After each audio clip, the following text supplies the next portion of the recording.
교육분과 인사 나눕니다. 사랑합니다. 축복합니다. 인사합시다. 이제 지난주에 간고의 말씀을 드린 바와 같이 이번 주에부터는 출애굽기의 말씀을 증거하려고 합니다.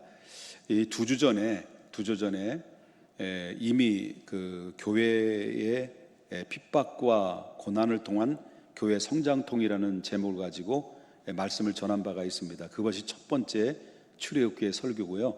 오늘부터는 두 번째 설교가 되겠습니다. 바로의 학살이라고 하는 제목을 가지고 함께 은혜를 나누고자 합니다. 바로, 애굽의 나라의 바로는 전형적인 마귀를 상징할 수가 있다라고 하는 거죠. 두 주 전에 말씀을 들었던 말씀이 조금 여러분들이 기억이 가물가물하실 것 같아서 잠깐 거슬러 올라간다고 한다면, 하나님께서 믿음의 조상 아브라함을 택하셨죠. 그러면 아브라함이 이삭을 낳고 이삭이 야곱을 낳아서 애굽에서 정착하며 살아왔죠. 그래서 이 야곱이라고 하는 사람이 4명의 여자를 통해서 12명의 아들을 낳습니다. 또 12명의 아들들이 장가를 가서 또 자녀들을 낳는데 남자아이들만 70명이 됐습니다. 여자아이들은 다 빼고요. 그렇다면 상당한 많은 그런 후손을 야곱의 배에서 나오게 됐다라고 하는 거죠.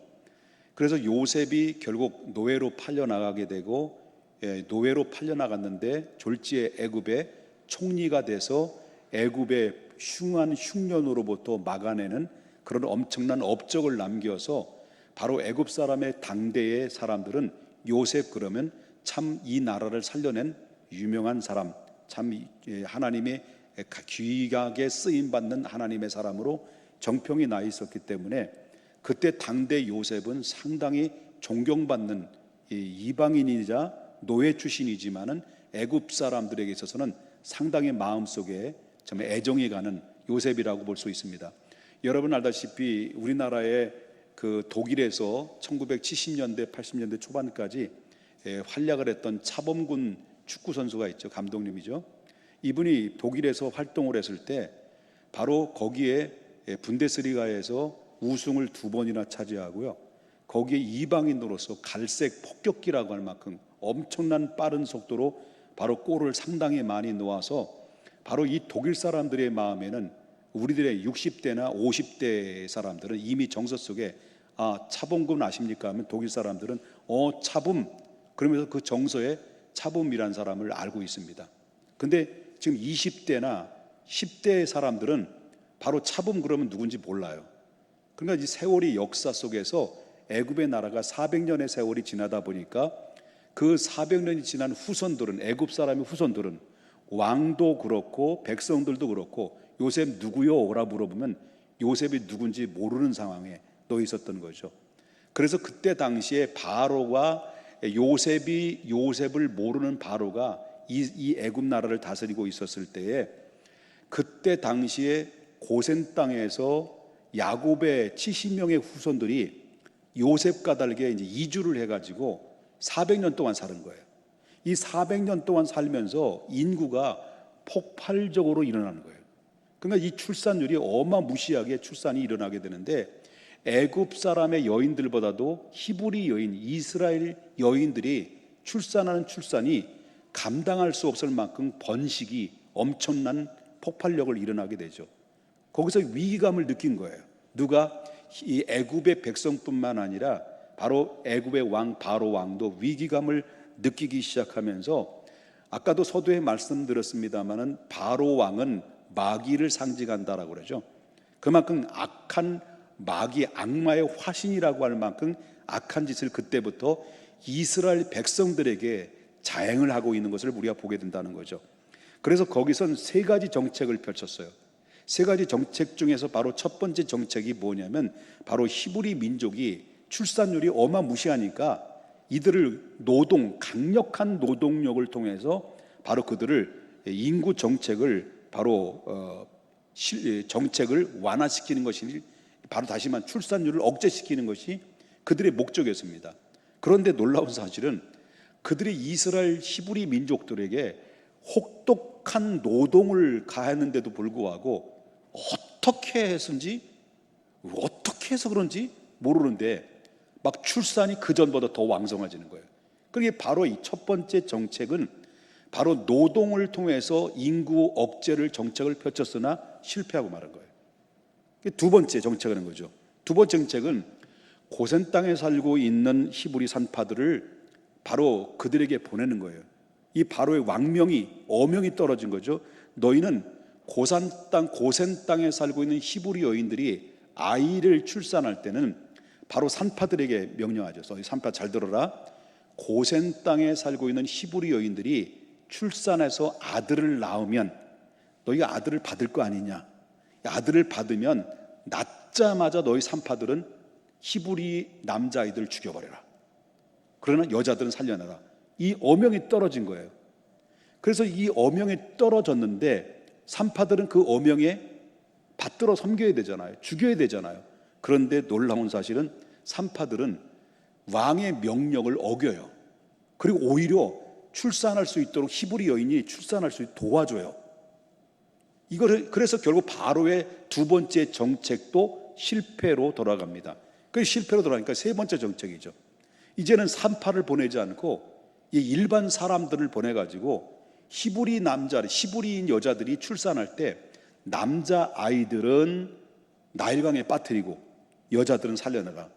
이 정책을 펼칠 때 세 가지 정책을 펼쳐내면서 끊임없이 바로의 왕은 이 히브리 민족, 다시 말한다면 이스라엘 민족을 계속해서 괴롭혀오는 그런 상황에 이르게 됐다라고 하는 것입니다.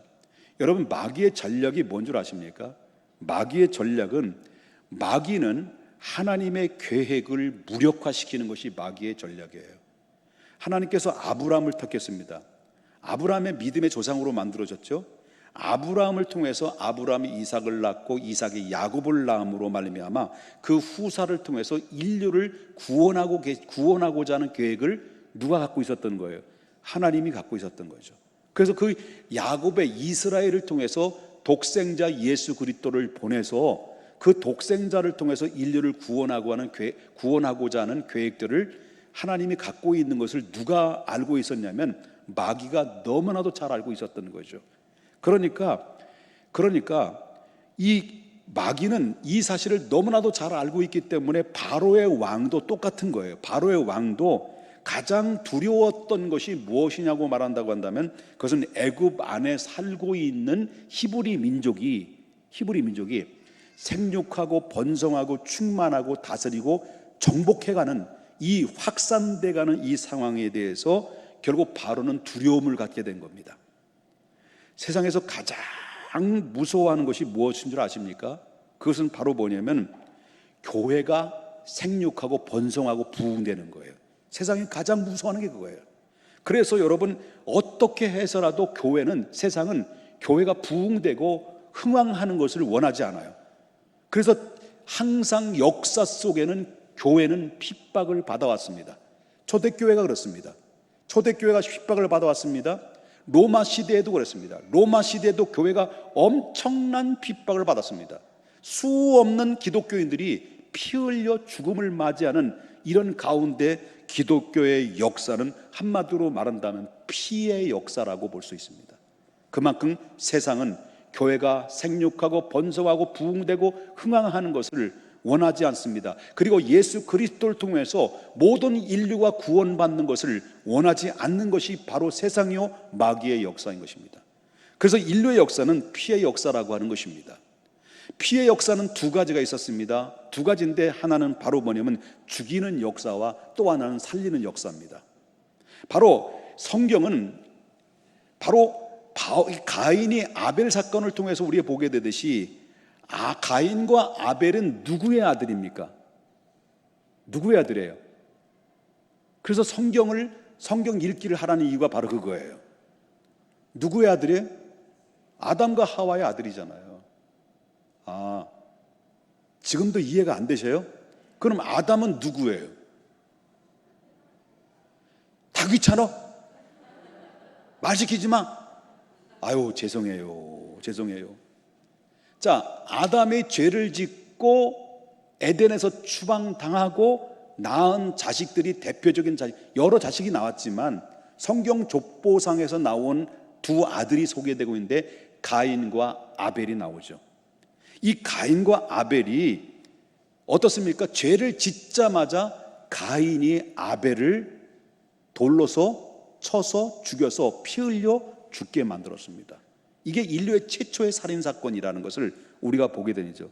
그래서 이 마귀는 가인을 충동하고 선동을 시켜서 자기 동생 아벨을 피 흘려 죽게 했으나 하나님께서는 바로 뭡니까?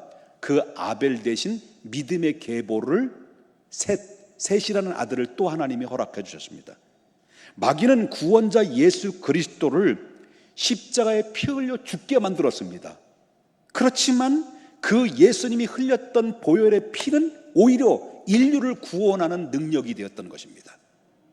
그 당시에 마귀는 상징하는 이 바로의 왕도 바로 히브리 민족의 말살 정책을 무력화시키는 것이 그의 목적이었습니다. 그러나 이스라엘 민족은 그가 아무리 막으려고 해도 1차 정책, 2차 정책, 3차 정책, 별 수단과 방법을 다 동원해도 바로 이스라엘 백성들의 민족을 막을 수가 없었습니다. 그 이유가 무엇입니까? 그 이유는 이스라엘 배후에는 누가 함께하는 섭리가 있었기 때문에 그렇습니까? 하나님이 함께 하셨기 때문에 그렇습니다. 하나님께서 이스라엘, 다시 말하면 믿음의 계보라고 하는 아브라함과 이삭과 야곱을 통해서 바로 그 계보를 통해서 예수 그리스도를 보내서 예수 그리스도를 통해서 인류를 구원하시고 하자는 계획 속에 있었기 때문에 아무리 마귀는 히브리 민족을 말살 정책을 펼친다 하더라도 하나님께서 히브리 민족을 어떻게 할 수 있는 방법이 없었다라고 하는 것입니다. 왜? 하나님이 보호해 주셨기 때문이었습니다. 오늘 본문을 통해서 첫 번째 정책과 두 번째 정책과 세 번째 정책인데 바로 고된 노동을 통해서 이스라엘 민족이 핍박을 받은 것에 대해서는 첫 번째 두 주 전에 말씀을 들었고, 이번 주 두 번째는 바로 어떤 정책에 대해서 말하는 이 두 번째 말살 정책에 대해서 좀 더 구체적으로 오늘 본문을 통해서 은혜를 나누고자 합니다. 자, 바로 왕은 히브리 산파들을 보냅니다. 그리고 명령을 내려요. 그 명령이 뭐냐? 자, 보십시다. 아까도 서도에서 말씀드렸지만 남자 아이를 출산하면 그 남자를 어떻게 하라는 거예요? 죽여라는 거예요. 죽여라. 과감하게 죽여라.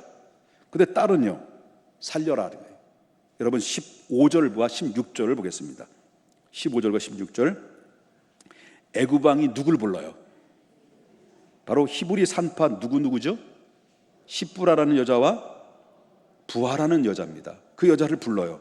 불러서 말하기를 어떻습니까? 16절에 너희는 히브리 여인을 위하여 해산을 도울 때 그 자리를 살펴서 아들이거든 어떻게 하라는 거예요?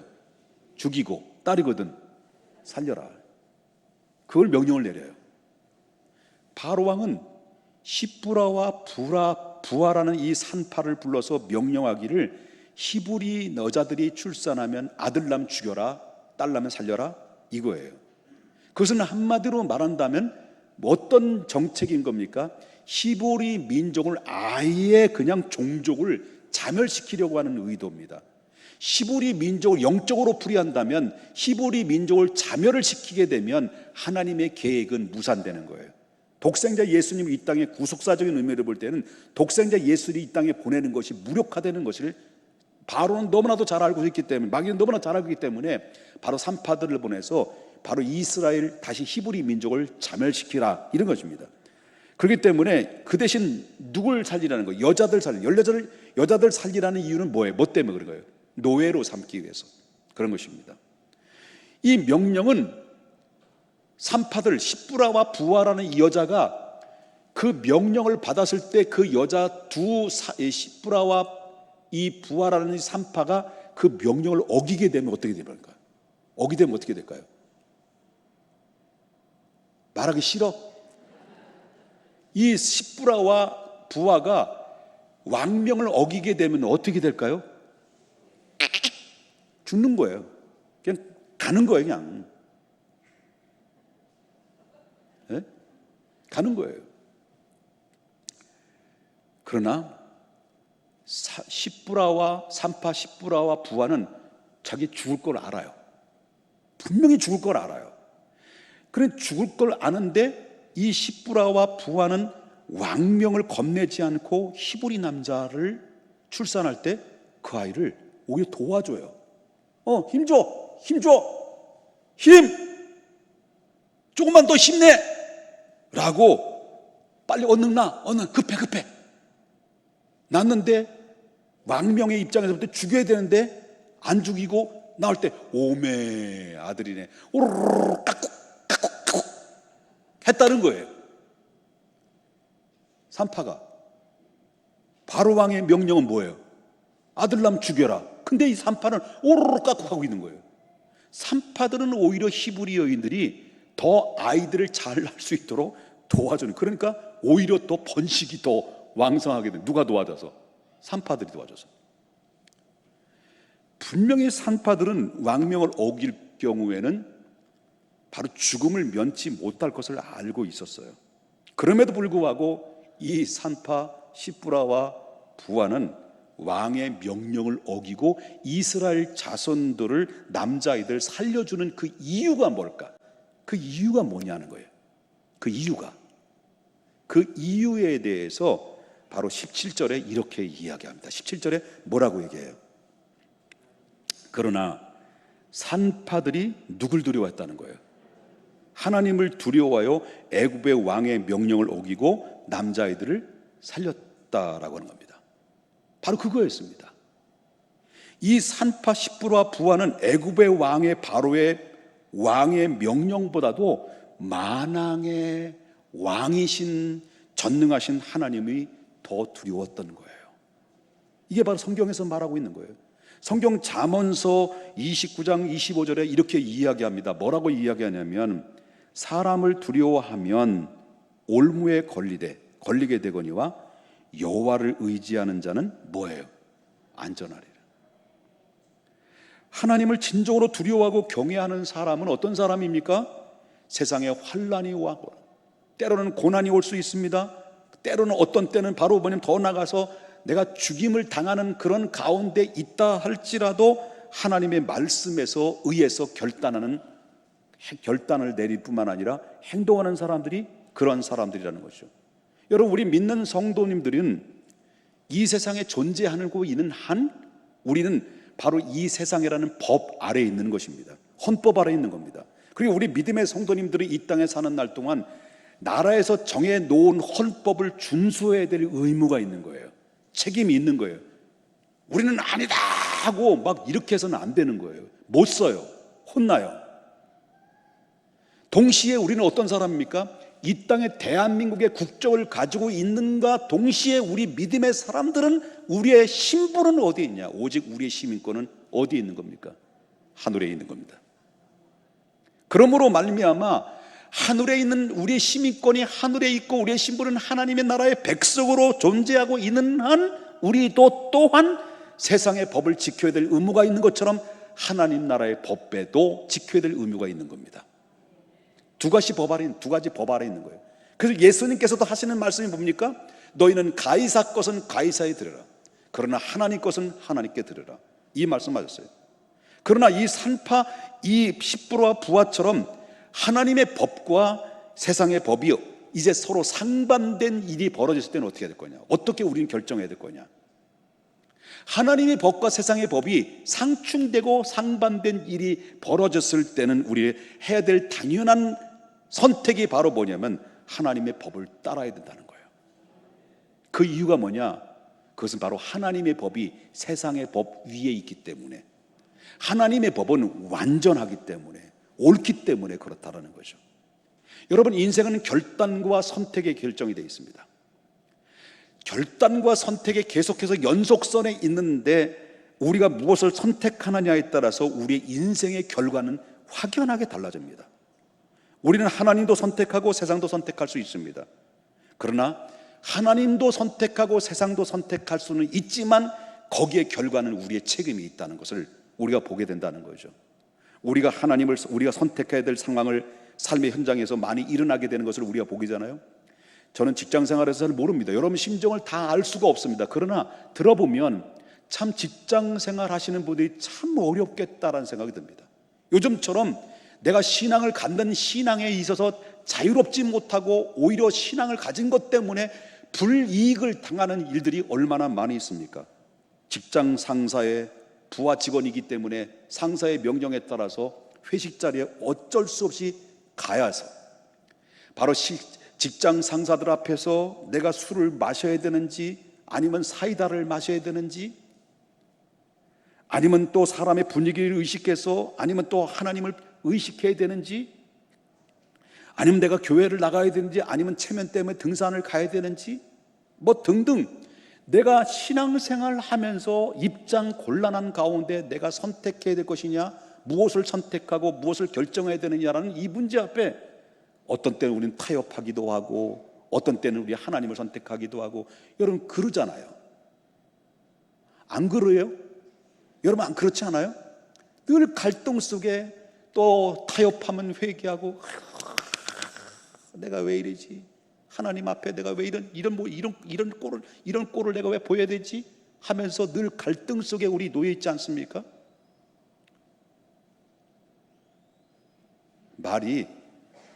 제가 말하는 말이 지금 이렇게 가치가 이렇게 안 나신가 봐요. 그죠? 제가 몰라요? 몰라서 그런 건가요? 직장생활 안 해보세요. 저기 그만두고 직장생활 좀 해볼까요, 그럼요?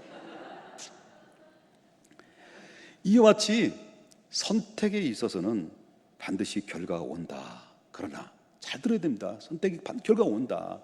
불이익을 당해도 내가 어려운 상황이 놓여도 고난이 와도 핍박이 와도 오히려 내 목숨이 위태로운 가운데 있다 할지라도 여러분 우리는 언제나 어느 때나 십부라처럼 부하처럼 선택의 그 안에서 우리는 결정해야 될 상황들이 얼마든지 늘 노출되어 있는 상황 속에 살고 있다는 것입니다. 그렇기 때문에 하나님이냐 바로냐 선택은 결국은 이 십부라와 부하는 누굴 선택한 겁니까? 과감하게 하나님을 선택한 거예요.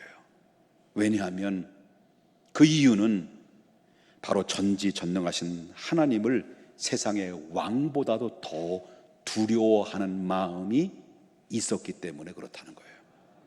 두려웠다는 거예요. 그러므로 내가 선택한 곳에서 반드시 책임과 결과는 따른다. 그 책임이 무엇입니까? 자, 바로는 산파 십부라와 부하를 불러요. 왜? 왕명을 어겼거든. 불러가지고 왜 죽이라는 히브리 여자로부터 낳은 그 아들들을 죽이라고 했는데 너희들은 왜 안 죽였냐라는 이 문책을 받게 되죠. 문책을 받게 되는데 18절을 보겠습니다. 18절에 뭐라고 문책받아요? 다 같이 한번 읽어볼까? 시작. 애굽 왕이 산파를 불러 그들에게 이르되 너희가 어찌하여 이같이 남자아이를 살렸느냐. 여기서 말하는 말씀 중에서 너희가 어찌하여 여기서 어찌하여라는 말이 나오죠. 이 어찌하여라는 말의 원문을 보게 되면 분해서 참지 못해서 폭발하는 장면을 얘기하는 거예요. 히브리 원문을 보게 되면 히브리 원문의 내용이 그거예요. 이 어찌하여 이것은 바로 뭐냐? 너희가 어찌하여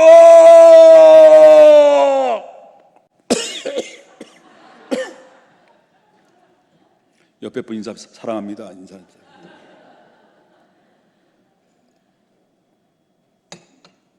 너희가 어찌하여 막 흥분이 돼가지고 열 받쳐가지고 그냥 열이 뻗친 거예요. 그냥 화가 잔뜩 나서 이 가운데 서 있을 때 그 앞에 누가 있는 거예요?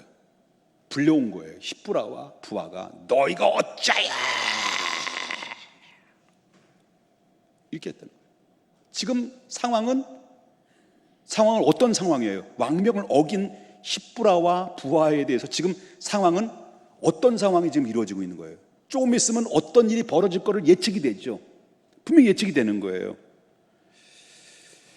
그런 가운데 십부라와 부하는 수많은 산파들이 그때 당시는요. 산파들이 십부라와 부하만 있었을까요? 또 얘기가 싫다 이거지.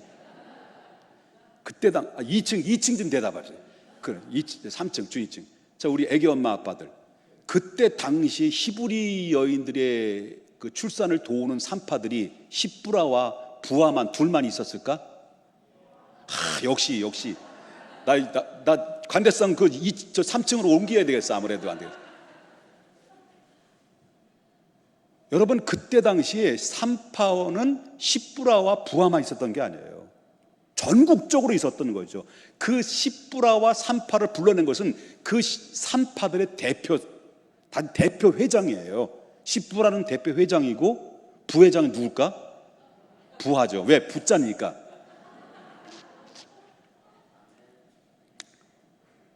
부른 거예요.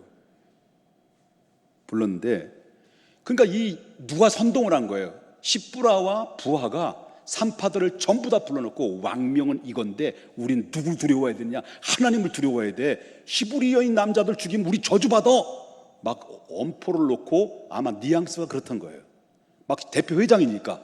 그 전국적으로 이 히브리 산파들이 그 왕명의 명령보다도 더 두렵고 떨리는 게 뭐예요? 이 십부라와 대표 회장님과 부회장님이 더 무서웠던 거지. 그래 도운 거예요. 그러니까 불려온 거예요. 그러니까 전국적으로 이 산파들이 반기를 들은 거지. 그럼 대표 십부라와 부하를 불림받아가지고 대표 회장과 부회장이 불려와가지고 지금 이 상황에 놓여 있는 거죠. 막닥뜨리고 있는 거죠. 자, 이런 가운데 있었을 때, 그렇다면 산파들이 기다리고 있는 게 뭘까라고 할 때, 신적인 존재인 바로 앞에 이 정도가 화났다고 한다면 다른 거 없어요. 그냥 그 자리에 죽는 거예요. 가는 거예요. 그런데 그 문책 앞에 산파인 십부라와 부하가 왕에게 대답한 내용이 뭘까요? 또 기가 막힌 거죠. 대답한 여유가 참 대단한 거예요. 이런 여유를 좀 가지고 있어야 필요성이 있다는 생각이 듭니다. 여러분들이 대답을 하지 않아도 이렇게 흥분도 안 내고 화도 안 내야 되는데, 이런 여유 좀 가지고 있어야 되는데, 자, 본받아야 될 것 같아요. 자, 19절 보겠습니다. 자, 시작. 산파가 바로에게 대답하여 히브리 여인은 애굽 여인과 같지 아니하고 건장하여 산파가 그들에게 이르기 전에 히브리 여인이 건장하다는 거예요. 건장해서 우리가 도착하기도 전에 이미 뭐 했다는 거예요? 출산해버렸어요. 있다는 거예요. 이 산파는 말이 논리적으로 맞아요, 안 맞아요? 지금 거짓말하고, 바로한테 말도 안 되는 거짓말하고 있는 거죠. 그런 가운데 있는 거예요. 그런다면 그 말도 안 되는 거짓말을 듣고 있는 바로 왕은 어찌하여 하면 그 이상이 더 나오겠죠. 저찌하여 했잖아요. 어찌하고 저찌가 같이 합산돼 가지고 그냥 끝날 수밖에 없는 상황이에요. 그렇다면 이 산파들이 인간적으로 볼 때 100% 죽을 수밖에 없었던 가운데 있었는데 어떻게 살았을까요? 살았어. 안 죽었어. 명도 길어. 죽어야 돼. 바로가 이미 열받았어. 상황은 죽어야 돼. 100%. 근데 안 죽었어. 그 이유가 뭘까? 20절이 누가 도와줬다는 거예요? 하나님이 그 산파들에게 뭘 베풀었다고요? 은혜를 베풀었다는 거예요. 할렐루야. 여기서 하나님께서 산파들에게 은혜를 베푸셨다는 말씀이 무엇을 의미할까요? 그 의미가 뭘까요? 왕명을 어겼을 때, 왕의 불복종할 때는 즉시 죽을 수밖에 없는데, 하나님이 그 현장 속에 깊숙이 개입하여 주셔서 막아주셨다는 거예요. 왜냐하면 사람이 살고 죽는 것은 사람의 힘으로 되는 것이 아니라 생사화복을 주장하시는 바로 하나님에 의해서 결정되는 것이기 때문이었습니다. 이것이 하나님의 은혜죠. 이것이 하나님의 은혜예요. 이 여인들은 바로의 기준의 입장에서는 살려두어도 아무런 영향력이 없어요. 이 사람들은. 그때 당시 산파들은 뭐예요? 가장 천민의 계층에 속해 있는 사람들이에요. 살려둬도 막 그만, 죽여도 그만. 그런 가운데서 막 여론은 빠지지만 아마 이런 상황이었을 거예요. 바로가 뒷목을 잡고 야 이것들아 꺼져 재수 없어 그랬을 거예요. 그래서 이 십부라는 부하는 그 말을 듣고 꺼져, 성경에 안 나와요. 꺼져 그 말을 듣고 아마 그때 아주 100m 초스피드 아마 나갔을 거예요. 이것이 바로 누가 그 바로의 왕과 십부라 부하의 사이에서 중간에서 누가 개입했을까요? 그래요.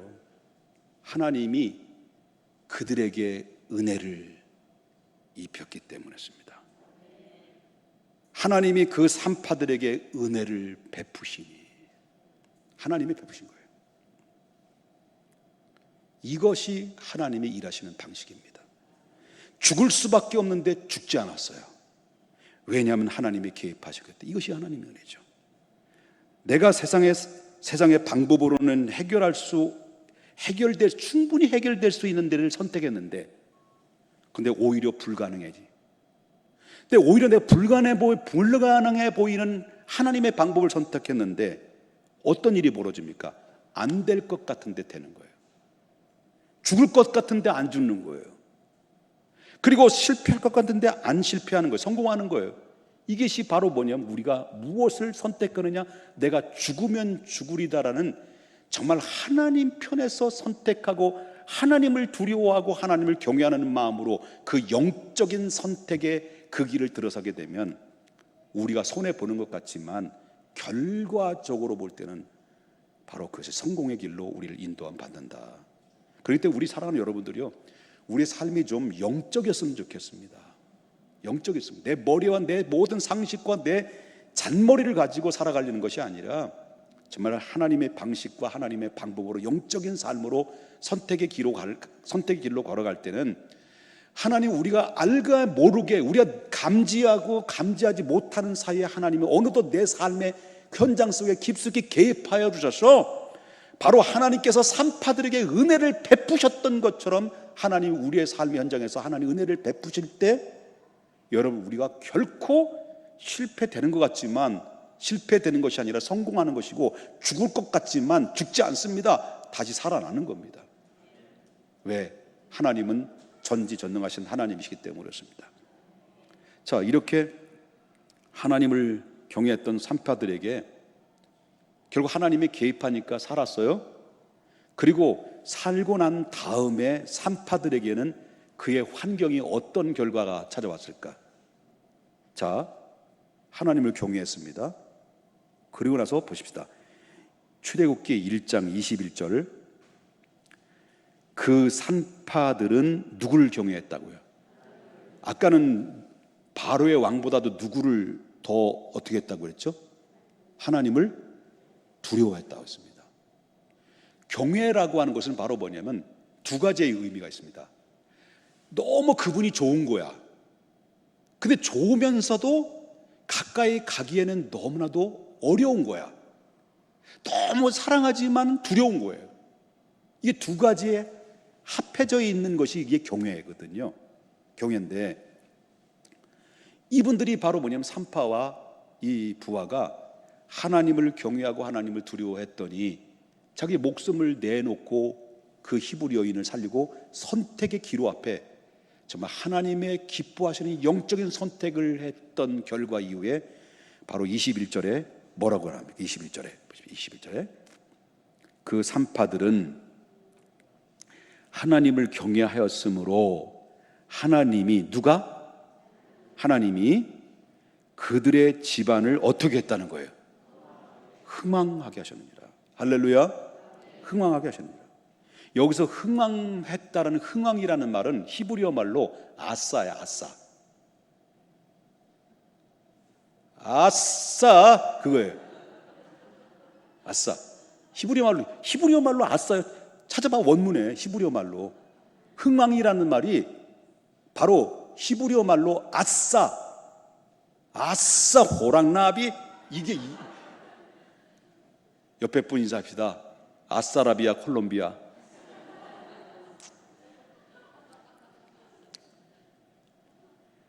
자, 하나님을 두려워하고 이게 내가 사느냐 죽느냐는 이 죽음 앞에 내가 죽을 줄 알고 있음에서도 불구하고 하나님을 두려워하고 하나님의 거룩하신 뜻을 거스릴 수가 없기에 그 산파들은 히브리 남자 아이들을 살려준 그 결과에 하나님은 그 깊숙이 그에게 개입하여 줘서 그 생명을 다시 살려주셨고, 거기에 덤으로 하나님을 경외하는 그 산파들의 그 집, 산파뿐만 아니라 그 집안에 살고 있는 바로 부모, 형제, 자녀들 모든 집안이 흥왕 아싸라비아 콜롬비아가 됐다.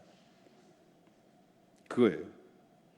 하나님을 경외했던 산파 집안이 흥왕되었다라고 하는 이 말씀처럼 우리도 언제나 어느 때나 타협이냐 하나님이냐 세상이냐 하나님이냐 선택하는 가운데 있을 때 내가 불리한 입장에 있고 어려운 입장에 있고 죽음의 위협이 있고 핍박이 올 수 있고, 그럼에도 불구하고 내가 세상의 법과 하나님의 법이 상충됐을 때 세상의 법이 아니라 하나님의 법을 따를 때 하나님께서 어느덧 내 가운데 내 환경 가운데 깊숙이 개입하여 주셔서 간섭하여 주시고 보호해 주시고 지켜 주시는 은혜가 임할 뿐만 아니라 여러분이 그 하나님을 경외하는 그 선택 앞에 있을 때 하나님의 반응이 나뿐만 아니라 여러분의 가정이 흥왕되는 아싸라비아 콜롬비아가 다 될 수 있기를 바랍니다. 옆에 분 인사해서 아싸라비아 콜롬비아입니다. 기도하겠습니다.